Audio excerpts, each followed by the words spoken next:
Well, hello. It's good to be with you. I'm Gary McKinney from Wyvern, Spain, and I've been asked to share about forming community in the midst of a visionary base.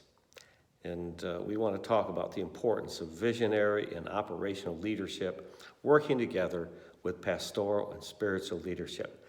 So this is going to be an interesting topic that's coming straight out of my own experience.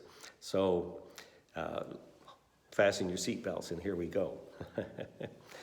So going back to 2012, when God challenged me to reboot the base in Madrid. Things had dwindled down there, the community had been reduced to a handful of people, and we're needing vision, we're needing just some spiritual oomph to what they're doing. And so at the same time, there was a community from down in southern Spain, which was very visionary and reaching out to the Impact World people and evangelists to the core, and who had a national ministry as well as local. But they were so visionary and so active that they were very weak on the pastoral side and sometimes even on the actual spirituality. So they were looking for a place to join with a community, someplace that could provide something broader than just the outreach. And Madrid was looking for vision, and well, they got it together and came together. But now it was time to reboot a base, trying to make a sort of a marriage of convenience between the visionary and the pastoral, and see how can we work together. And it came with much fear and trepidation because there had been so many indicators that this doesn't work easily together. So we had the ministry that was functioning at the base at the time called Transformation, and they did mercy ministers with the local and national and even international outreach. But they had good pastoral bases, and they also were doing training, DTS and frontier missions, and some things on mercy ministries. And of course, operations for them was quite simple because it was all hands on deck to do all things. And it wasn't that complicated. But now, trying to bring in this very visionary, extremely active, mobile ministry, it was going to be a real challenge. And it was talked about up front. How can we work together? How can we not clash? How can we take advantage of the strengths of each kind of ministry? So there we were trying to work in it. And some of the differences we had to take into consideration were activities centered at the Y1 base and locally mainly, that was the transformation, versus the ones who were looking primarily outside the base into the city and in nationally. So that was one difference. And then the ministry at the base, so the transformation working, mainly it was weekdays when they were doing their thing, reaching out to the neighborhood. And then the evangelistic visionary group was out in the nights and on the weekends and give it their all out there, right? So we also had with the transformation ministry some older and more mature staff versus the younger and less mature staff of the evangelistic people. So these were some differences. And another thing, the ones with transformation had pretty much a stable schedule, and that was very good. But the Impact World people had a varied schedule. I mean, it varied from day to day and week to week, and they were looking for opportunities, and they had to go where the opportunity was. And with the transformation people, they had more families, whereas with the World Impact people, they had a lot of singles. So these are some fundamental differences that we had to recognize and take into account in order to form community together. Some of the agreements and compromises we had to come to, trying to form community and balance the visionary and also operational with the pastoral and spiritual, trying to get it all together, were these.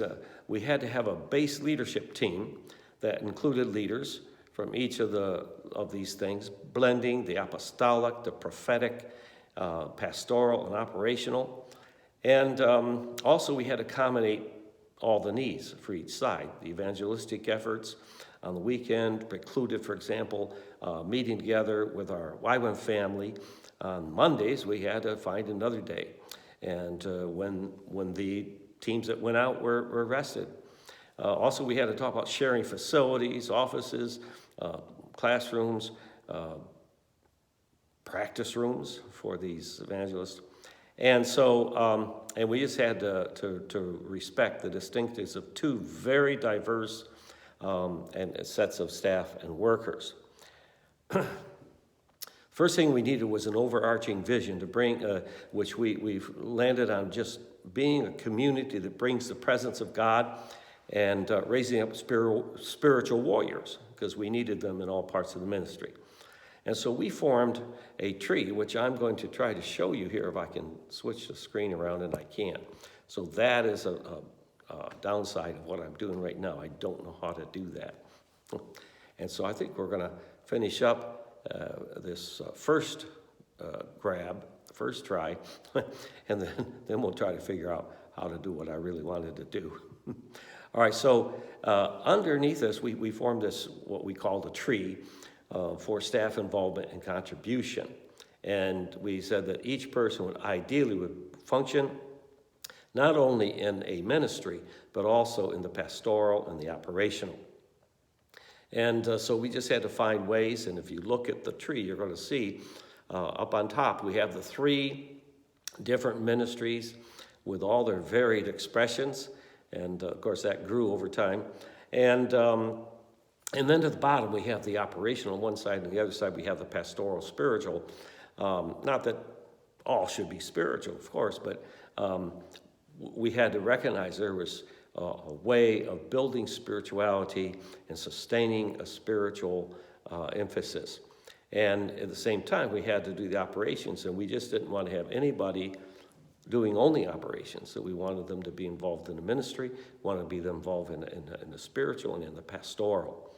So this is what it looks like. And we had to do things like, well, how do we do community together? Well, let's have a special breakfast. That seemed to be a time we can all get together. And so periodically we'd have special breakfast. Spiritually, we did things such as 24 hours of prayer or 12 hours prayer, occasionally, periodically. We started what we called open worship, where we opened our worship up to people outside the community. And that became a very powerful thing in our midst for a long season.